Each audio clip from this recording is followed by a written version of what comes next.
Como pueden ver, hoy es el primer domingo del mes y hoy tenemos la Santa Cena y queremos compartir un mensaje de la palabra de Dios que lo he titulado José y sus hermanos. José es un personaje bíblico de los más nobles y de los más humildes que encontramos en la Biblia, y sobre él voy a compartir unas enseñanzas en esta mañana.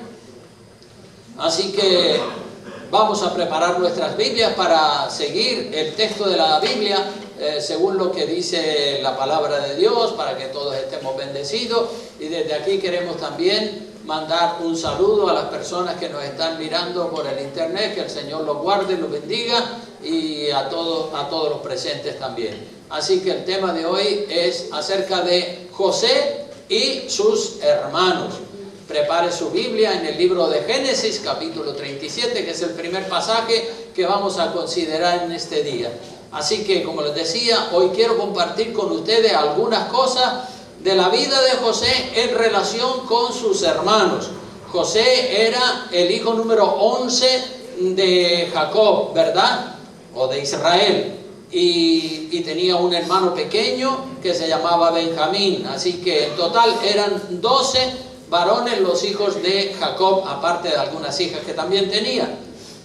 Y José era el hijo, como dije, el número 11, y era hijo de una de las esposas. Ya saben que Jacob tuvo varias esposas. José era hijo de Raquel, la esposa que Jacob amaba, por la que trabajó 7 años, y luego el padre de la chica le dijo que tenía que trabajar otros 7 años más. Así que ustedes conocen ya la historia. Entonces José era un joven noble, José era un joven humilde, y José cuidaba las ovejas de su padre junto con sus otros medio hermanos. Pero podemos decir que José era un hombre puro, un joven puro, obediente a su padre, le amaba. José amaba a su padre, y su padre también amaba a José, porque de entre los hijos de José, de entre los hijos de Jacob, José era o destacaba sobre los demás por su nobleza, por su humildad, por su obediencia. José también era odiado por sus hermanos, porque ellos le tenían celos, le tenían envidia, porque él era muy cercano a su padre, y obviamente su padre le correspondía al amor de José. Siempre vemos en las familias algunos hijos que son más cercanos al padre o a la madre, y otros que son más distantes, ¿verdad? La mayoría de los hijos de Jacob eran un poco despegados de su padre, pero José amaba mucho a su padre, y su padre obviamente le correspondía. ¿Cómo no le va a corresponder un padre al amor de su hijo? Ciertamente lo tiene que hacer, ¿verdad? Porque todos los padres aman a todos los hijos, ¿verdad? Pero aquellos que son más cercanos, pues obviamente disfrutan de una mayor comunión. Es lo mismo que con Dios, ¿verdad? Con Dios Dios tiene muchos hijos en la tierra y muchas hijas. Y hay algunos que son muy cercanos a Dios y oran mucho y le obedecen a Dios con todo su corazón, y obviamente la relación entre Dios y esas personas o esos hijos que aman a Dios pues es más estrecha que con aquellos que son distantes y pasan olímpicamente de Dios. Así que José, vamos a ver su historia, vamos a leer un capítulo. Es larguísima la historia de José, yo no la puedo contar toda en una predicación, pero sí podemos ver lo que dice la Biblia acerca de José en el capítulo 37 del libro de Génesis. Así que si tiene su Biblia a mano, ábrala por favor en el capítulo 37 del libro de Génesis, que es el primero de la Biblia, y dice así en el versículo 1. Dice: habitó Jacob en la tierra donde había morado su padre, en la tierra de Canaán. ¿Sí? Allí moró Abraham, Isaac y también Jacob. Dice el verso 2: esta es la historia de la familia de Jacob. José, siendo de edad de 17 años, apacentaba las ovejas con sus hermanos. Y el joven estaba con los hijos de Bilha y con los hijos de Silpa, mujeres de su padre, e informaba José a su padre. ¿Qué cosa informaba?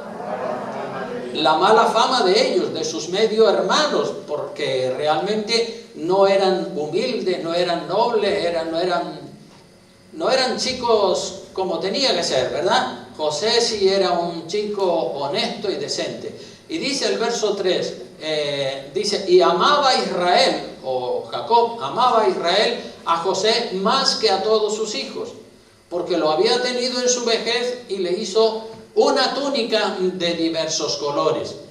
Y viendo sus hermanos que su padre lo amaba más que a todos sus hermanos, le aborrecían y no podían hablarle pacíficamente. Había riñas entre ellos y estaban todos furiosos en contra de José. El verso 5 dice, y soñó José un sueño y lo contó a sus hermanos, y ellos llegaron a aborrecerle más todavía, o sea que ya le aborrecían bastante, pues ahora cuando José les cuenta el sueño todavía lo aborrecen más. Y él les dijo, oíd ahora este sueño que he soñado. He aquí que atábamos manojos en medio del campo, y he aquí que mi manojo se levantaba y estaba derecho, y que vuestros manojos estaban alrededor y se inclinaban al mío. Esto le dio más rabia a los hermanos. Le respondieron, el verso 8 dice, le respondieron sus hermanos, ¿reinarás tú sobre nosotros o señorearás sobre nosotros? O sea que el sueño estaba claro, que finalmente lo que quería decir el sueño es que José iba a reinar sobre ellos, y esto les enfureció a los hermanos, y le aborrecieron, dice, aún más a causa de sus sueños y sus palabras. El verso 9 dice, y soñó aún otro sueño, y lo contó a sus hermanos, diciendo, he aquí que he soñado otro sueño, y he aquí que el sol y la luna y 11 estrellas se inclinaban a mí. Quiere decir el padre y la madre. Y lo contó a su padre y a sus hermanos, y su padre le reprendió y le dijo, ¿qué sueño es este que soñaste? ¿Acaso vendremos yo, tu madre y tus hermanos a postrarnos en tierra ante ti? ¿Estás loco o qué?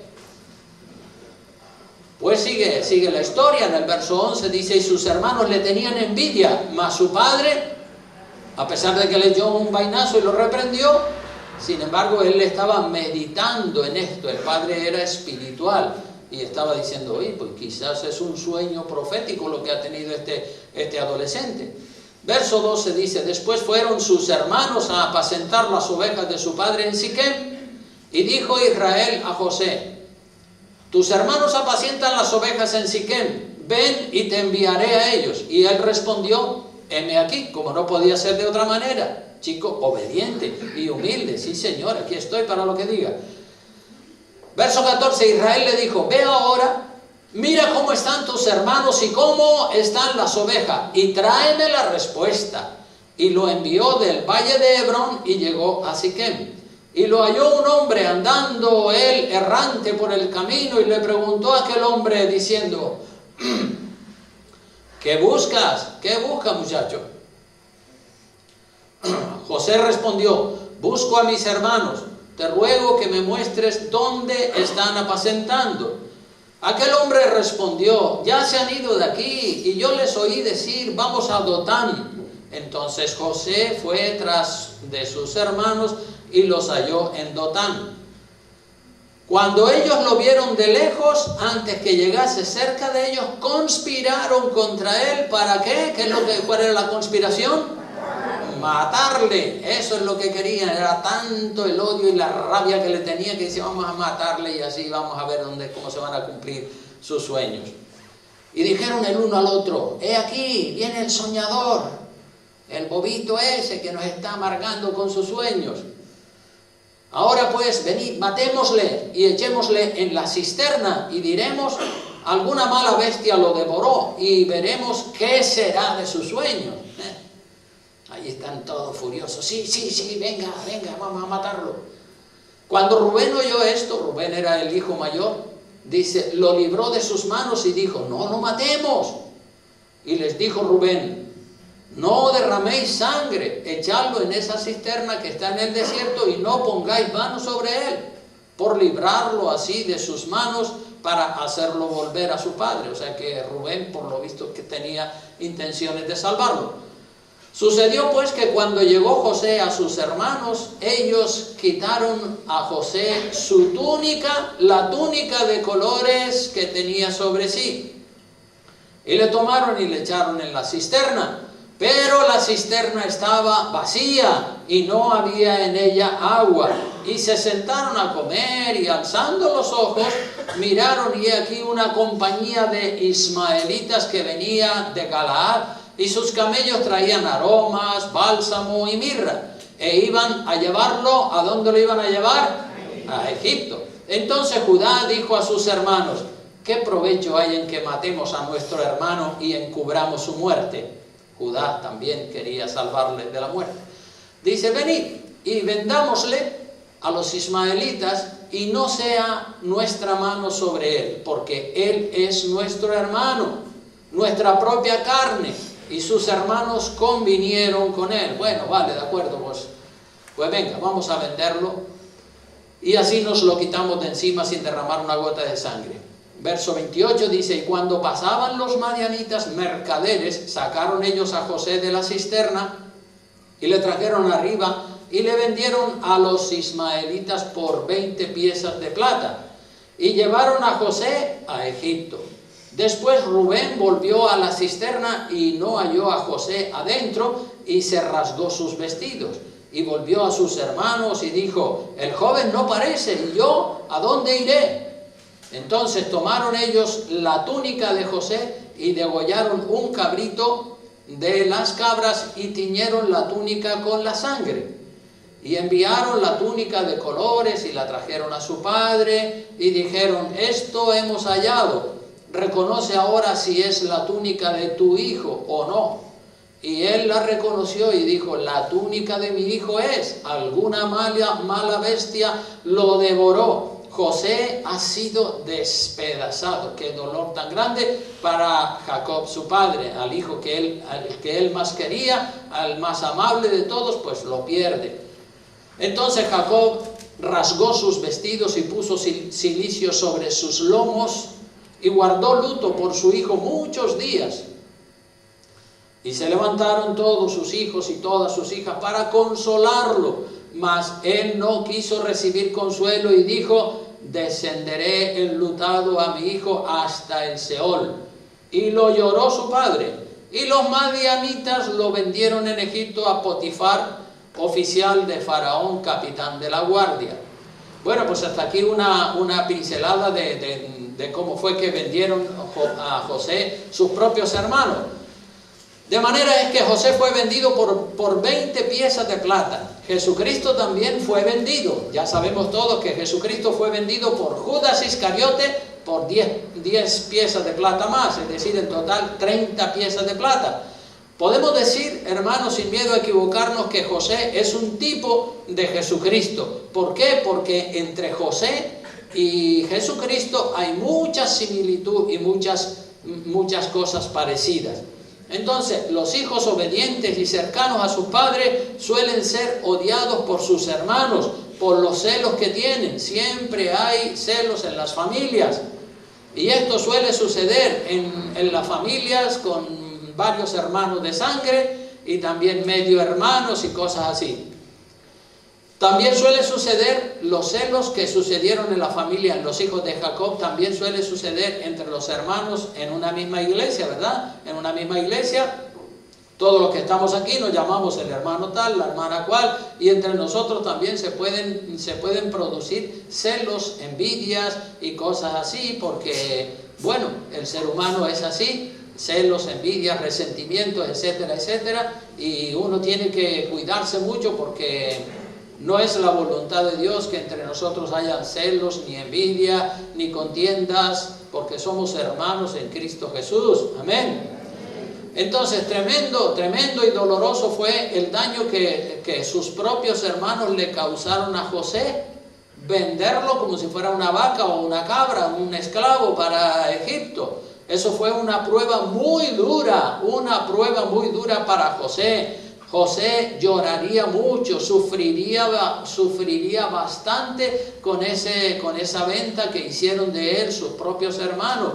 Pero las injusticias que tenía que sufrir José no acaban ahí, todavía quedaban otros capítulos por venir, amargos y dolorosos. La vida es así, hermano, la vida tiene capítulos dulces, capítulos amargos, cosas que nos gustan y cosas que no nos gustan, y bueno, tenemos que asumir lo que nos toca, ¿verdad? Así que José fue echado cuando fue vendido en Egipto, lo compró el capitán de la guardia de Faraón, y ya todos sabemos también qué fue lo que pasó, porque el capitán de la guardia puso a José al cuidado de su casa, y después resultó que la esposa del capitán se enamoró de él y quiso tener vida íntima, quiso tener relaciones con José, y José salió huyendo para no ofender a su jefe, el capitán de la guardia. Y bueno, pues al final esta mujer levanta una calumnia contra José y dice que él intentó violarla a ella. Y entonces el capitán de la guardia lo coge y lo mete en la cárcel. Injusticias, injusticias, injusticias, injusticias que estaba sufriendo el pobre José. Sabemos que al final José es sacado de la cárcel y puesto como primer ministro en toda la tierra de Egipto. Esto es una historia larga y conmovedora, pero así es. Y ahí está en los capítulos 35 de Génesis en adelante, para que ustedes conozcan bien la historia de todos los personajes bíblicos. Y desde que José fue vendido por sus hermanos siendo un adolescente, hasta que fue puesto como gobernador en Egipto, después de salir de la cárcel, pasaron como 15, 16 años aproximadamente. De manera que ahora José ya tiene alrededor de 30 y pocos años de edad, cuando ya él está puesto como primer ministro en toda la tierra de Egipto. La autoridad más grande en Egipto era el faraón, y después del faraón estaba José. Entonces, los hermanos de José, que todavía seguían viviendo en la tierra de Canaán, los que habían vendido a José, ahora bajan de la tierra de Canaán, bajan a Egipto a buscar comida, porque hay un hambre tremenda en la tierra de Canaán, y resulta que ellos al llegar a Egipto se encuentran con José, y José ahora es el gobernador de Egipto. Ellos no conocen a José, porque José era un adolescente y ya crecido, y ahora es una persona como con 30 años, pero ellos, al ser mayor que José, pues sí eran conocidos por José. Y José se da a conocer a todos sus hermanos.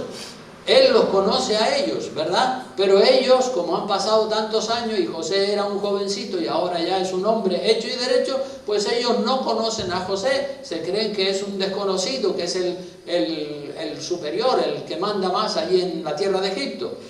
Y ahora podemos ir al capítulo 45 del libro de Génesis para ver un poquito más de este encuentro que se produce después de 15, 16 o 17 años aproximadamente, el encuentro que se produce entre los hermanos de José, los que lo habían vendido, que se produce con José en Egipto. Capítulo 45, versículo 1 del libro de Génesis. ¿Están todos ahí? Amén. Dice, no podía ya se encuentra ahí José frente a sus hermanos, los que lo han vendido. Él sabe quiénes son ellos no saben quién es José. Dice, no podía ya José contenerse delante de todos los que estaban al lado suyo, y clamó, haced salir de mi presencia a todos. Y no quedó nadie con él al darse a conocer José a sus hermanos. O sea que en este momento de tantas emociones, José sabe quiénes son esos varones que están ahí delante de él, que son sus propios hermanos. Es un momento de mucha emoción, emociones revueltas en el corazón de José, y él quiere estar a solas. Él quiere que todos los egipcios que están allí en esa sala salgan fuera y lo dejen solo junto con sus hermanos, para él darse a conocer a sus hermanos. Pero él está muy emocionado y está de verdad, los sentimientos están a flor de piel. En el versículo 2 dice, y se dio a llorar a gritos. José empezó a llorar a gritos con toda su fuerza, a llorar a gritos, y lo oyeron los egipcios, y lo oyó también la casa de Faraón, y todos estarían sorprendidos diciendo, ¿qué pasa ahí? José llorando, llora a gritos, porque claro, las cosas han cambiado mucho. En 16, 17 años las cosas han cambiado mucho. Cuando José era un adolescente, sus hermanos eran más fuertes que él. Ahora él es más fuerte que sus hermanos y él puede hacerle daño a ellos. Pero José tiene las emociones revueltas. Ahora José se puede vengar de sus hermanos y tomarlos como esclavos en venganza por lo que ellos le hicieron a él cuando tenía 17 años.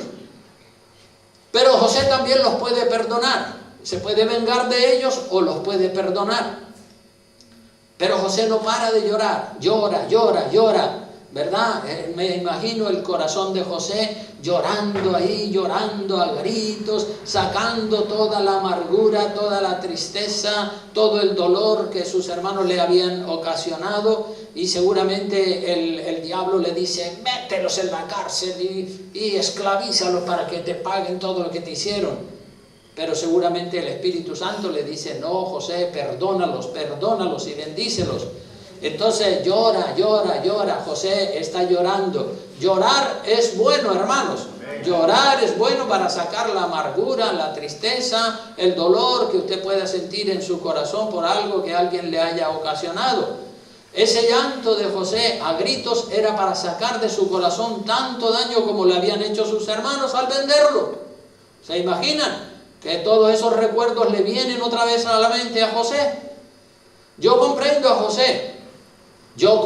a José, porque yo he vivido también una historia muy parecida a la suya, que también me ha costado a mí personalmente muchas lágrimas y mucho llanto, pero gloria a Dios, ya estoy curado. Como José ya estaba curado, José lloró y sacó toda su amargura de su corazón. Qué bueno es el llanto para curar las heridas. No tenga miedo de llorar. Si tiene una amargura, váyase por ahí a una montaña, llore todo lo que quiera y perdone para que usted sea libre del resentimiento, del daño que le hayan podido hacer. Entonces José recuerda cómo sus hermanos lo vendieron. La presencia de los hermanos de José le recuerda el trato inhumano que ellos le ocasionaron a él. Y entonces él llora a gritos hasta que ya no le quedan lágrimas. Ya soltó toda la amargura que tenía. En el versículo 3 de ese mismo capítulo 45 donde estamos, dice, y dijo José a sus hermanos, yo soy José, ¿vive aún mi padre? Y sus hermanos dicen que no pudieron responderle porque estaban, ¿cómo estaban?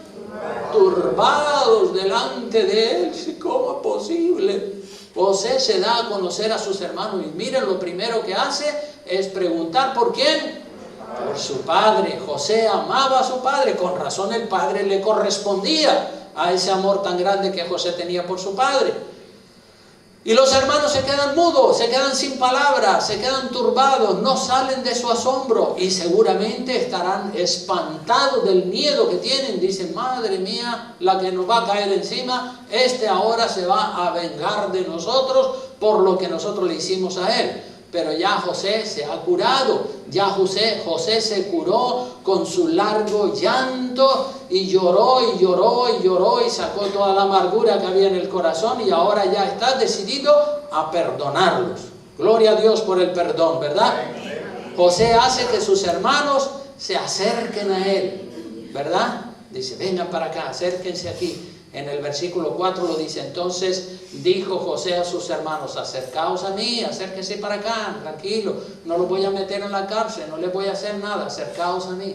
Y ellos temblando se acercaron y dijo y él dijo, yo soy José, vuestro hermano, el que vendisteis para Egipto. ¿Se acuerdan, verdad que sí? Claro, ¿cómo no se iban a acordar? Entonces José hace que sus hermanos se acerquen. Yo me imagino esta escena delante de José, todos sus hermanos arrodillados, y ahí se cumple el sueño profético que él había tenido de esos manojos que se doblaban ante el manojo de José. Ahí se cumple el sueño profético. Lo que es de Dios siempre se cumple. ¡Aleluya! Y en el verso 5 dice: ahora pues no os entristezcáis ni os pese de haberme vendido acá. Obviamente ellos estaban tristes y se sentían fatal. Dice: porque para preservación de vida me envió Dios delante de vosotros.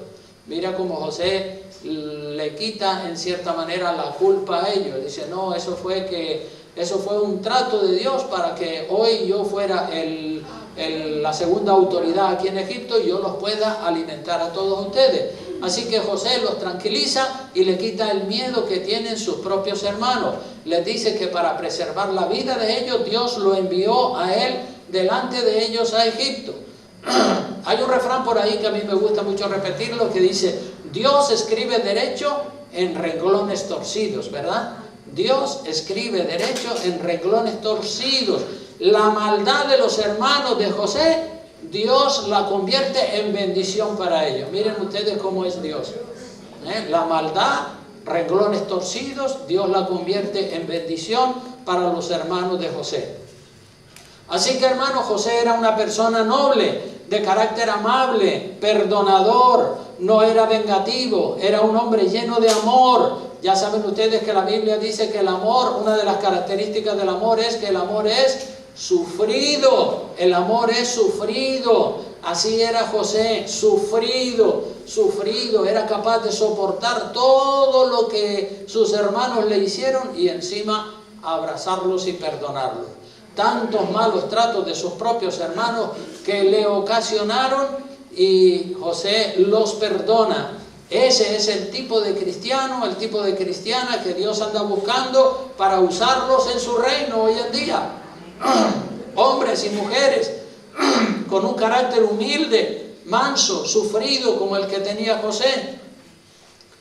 Qué gran bendición viene solo por un hombre, por un joven humilde como José, para toda una gran familia como eran los descendientes de Jacob, ¿verdad? Toda esa familia fue bendecida por la humildad y por el corazón contrito y humillado que tenía José. Toda la descendencia de Jacob, ya saben todos que eran 70 y tantas personas, y bajaron a Egipto y viven en la mejor tierra de Egipto por la humildad, por la nobleza de José. Toda su familia fue bendecida. Y lo que quiero poner de relieve en este día, hermanos y hermanas, es eso: el carácter noble, humilde, dócil, manso, misericordioso y compasivo de José. Así era ese hombre. El otro día en la prédica que prediqué el domingo pasado, destaqué el carácter de David. Todo lo que David tuvo que sufrir, ¿verdad? También David sufrió de su padre, de sus hermanos, del rey. Sufrió muchísimo, muchísimo sufrió David antes de ser el rey de Israel. Es como que Dios se fija en el carácter de las personas para pasarlos primero por pruebas. Lo primero que Dios hace antes de utilizarnos para la gloria de su reino es pasarnos por pruebas y después usarnos para bendecir a la familia, para bendecir a la nación, para bendecir a la iglesia. Pero lo que vemos, el trato que Dios vemos que tiene con las personas, es hacerlos sufrir primero, hacerlos pasar por circunstancias difíciles, para después, una vez acaben esas circunstancias difíciles, utilizar a esa persona para la gloria de Dios. Después de José, que fue usado por Dios en Egipto, Dios siguió levantando otros personajes bíblicos. Por ejemplo, todos sabemos de Moisés, quien fue después de José, unos siglos más tarde. Dios levanta a Moisés, y la Biblia dice que Moisés, las características de Moisés era que era un varón manso y humilde. Manso y humilde. Qué característica más bonita esa. Dios usó poderosamente a Moisés, como dice la palabra de Dios, y Dios dice que Moisés era el hombre más manso y más humilde que había sobre toda la tierra. Entonces vemos que Dios usó poderosamente a José en Egipto, después usó a Moisés, después usó a Josué, que fue otro varón de Dios humilde también, después usó a David, el rey David, después usó a Jesucristo, Dios con nosotros, ninguno como el Señor Jesucristo, ¿verdad? Ese lo supera a todos en humildad y en mansedumbre. Después de Jesucristo utilizó a Pablo, utilizó a los apóstoles, y hoy en día Dios te quiere utilizar a ti y me quiere utilizar a mí también. ¿Cuántos dicen amén? Dios nos quiere utilizar, pero primero Dios nos tiene que pasar por el sufrimiento, y suceden a veces muchas cosas que no nos gustan, pero es el trato de Dios con cada uno de nosotros para purificarnos, para hacer que ese amor crezca en nuestras vidas, ¿verdad? Porque una de las características del amor dice que es sufrido, ¿verdad? José fue un hombre sufrido, Moisés fue sufrido, David fue sufrido, Jesucristo fue sufrido, y no murmuró y no protestó, sino que aguantó el sufrimiento. Con desprecios, con críticas, con sufrimientos, Dios nos pasa para luego llevar adelante los planes y los propósitos que Él tiene contigo y que tiene conmigo. Y muchas veces sucede que Dios no puede llevar adelante los planes que tiene para edificar la iglesia con las personas por falta de madurez, por falta de que las personas no se dejan tratar de Dios. Si tú te dejas tratar de Dios, seguro que Dios te va a utilizar, pero Dios te va a pasar seguramente antes de utilizarte, te va a pasar por dificultades, por pruebas, a ver cómo reaccionas tú ante las situaciones adversas. Porque Dios tiene propósitos con todo, ¿verdad? Dios busca varones, hombres y mujeres llenos de misericordia, llenos de amor, llenos de paciencia, para probarlos y para luego utilizarlos en la extensión de su reino. Así que si nosotros miramos la vida de estos personajes, de José, de Moisés, de David, de Josué, de Jesucristo, de los apóstoles, de Esteban y tantos otros, pues vemos que ellos tenían amor y eran muy obedientes al Señor. Así que Dios anda buscando hombres y mujeres llenos de amor, de misericordia, de paciencia, para luego usarlo en la extensión de su reino.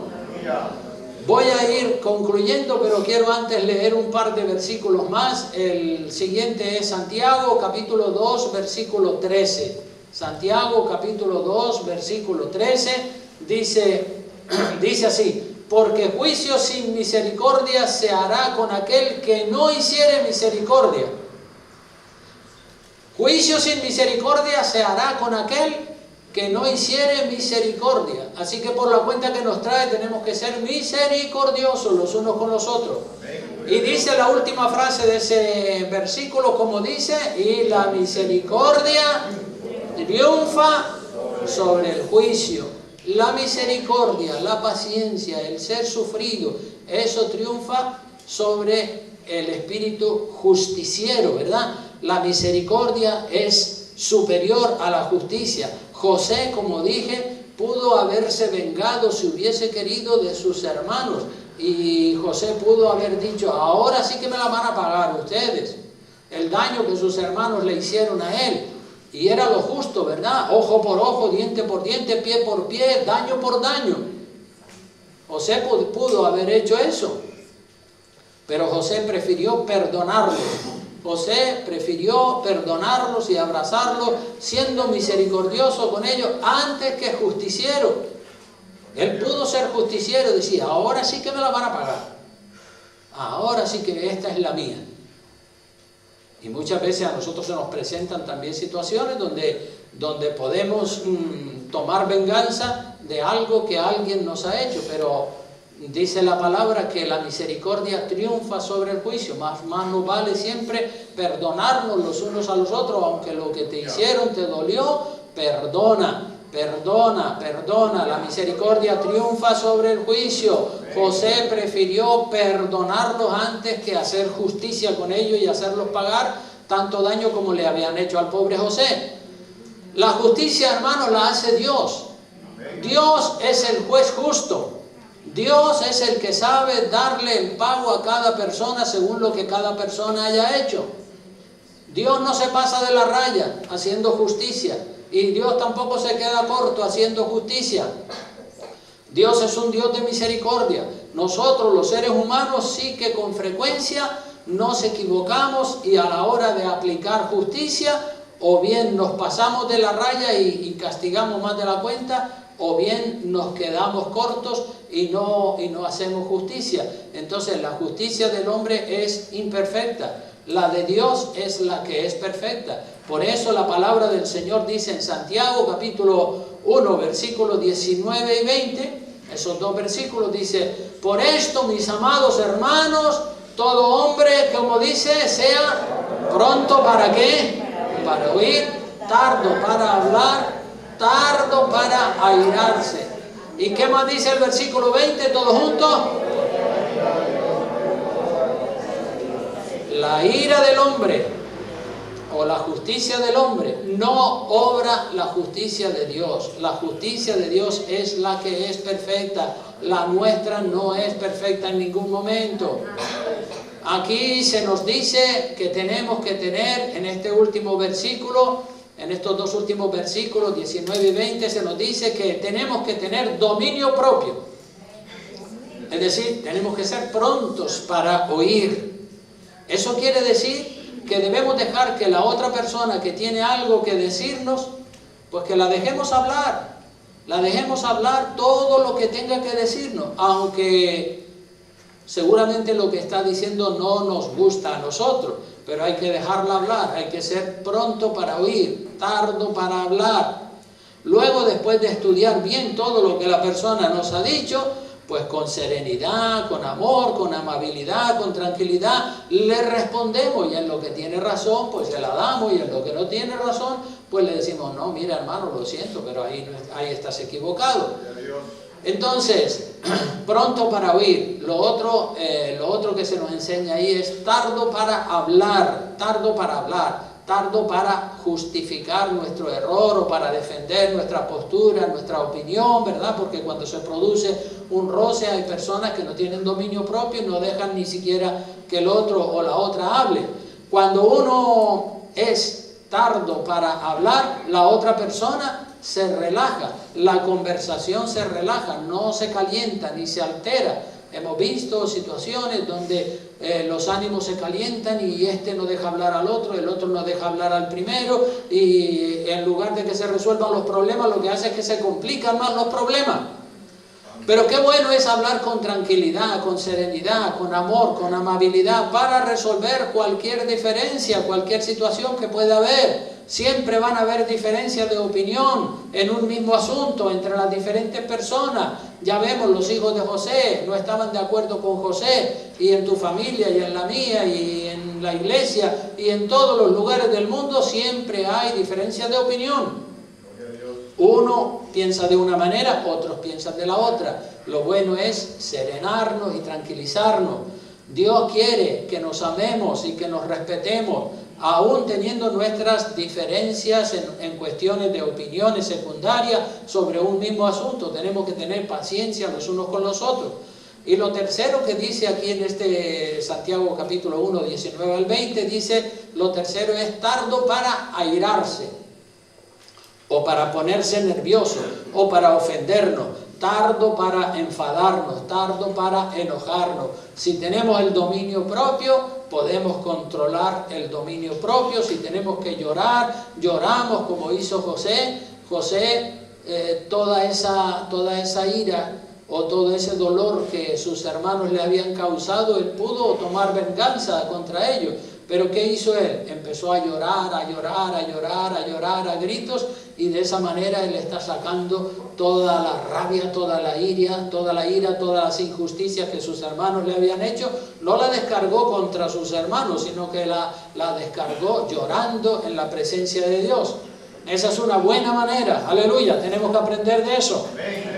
Así que tardos para ofendernos, tardos para enfadarnos, tardos para enojarnos. Cuando uno no quiere, dos no pelean, dice el refrán, ¿no es cierto? Y como dije, a veces nos tocan capítulos de dolor, a veces la gente no comprende las cosas del Espíritu. Los hermanos de José no comprendían los sueños proféticos de José y lo juzgaron antes de tiempo, pero lo que es de Dios en su momento se cumple. Y si nosotros examinamos las personas, las personas más o los personajes más importantes de la Biblia, como José, como Moisés, como David, como Jesucristo, podemos ver que todos ellos fueron despreciados, todos ellos fueron atacados, criticados, maltratados, ofendidos. Todos ellos fueron mansos y humildes, sufridos, llenos de amor, llenos de perdón para con todos sus adversarios y con todos sus enemigos.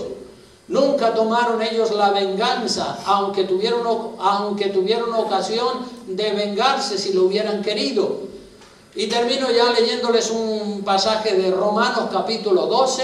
Este no está en la pizarra ahí, pero, o sea, en la televisión, pero se lo leo yo. Romanos capítulo 12, son solamente 3 versículos. Con esto ya termino. Romanos capítulo 12, versículo 17 al 21. Dice así la palabra de Dios. Yo lo tengo subrayado, sería bueno que usted lo subrayara también en su Biblia, porque es un mensaje de mucha bendición. Sí, Romanos 12, versículo 17. Dice así: no paguéis a nadie mal por mal, procurad lo bueno delante de todos los hombres. José no le pagó mal por mal, le pagó bien por el mal que ellos le habían hecho a José.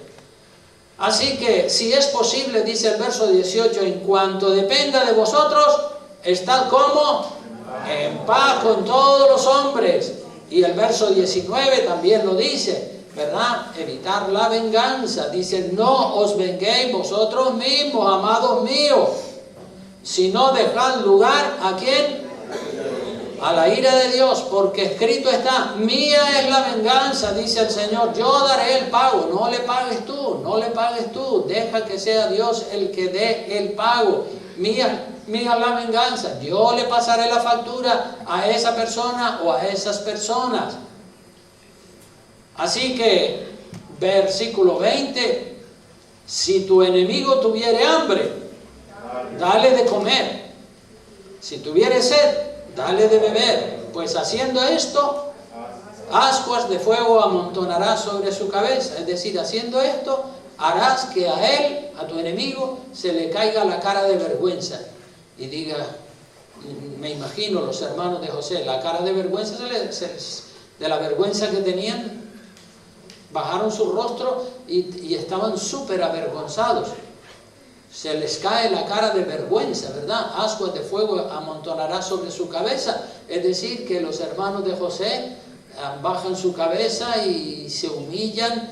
Y bueno, pues qué bendición, ¿verdad? Qué bendición que José los pudo perdonar. Y eso es lo que nos invita el Señor a hacer con todas las ofensas. Probablemente aquí pueda haber 1, 2, 3, muchos.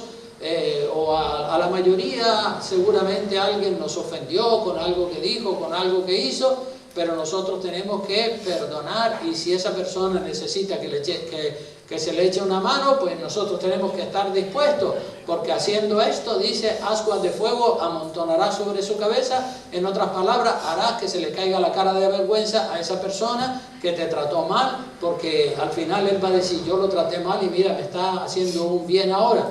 Así que el verso 21 termina, y termino yo también diciendo: no seas vencido de lo malo, sino vence con el bien el mal. Vence con el bien, porque el bien es más poderoso que el mal. Así que con el bien vamos a vencer el mal.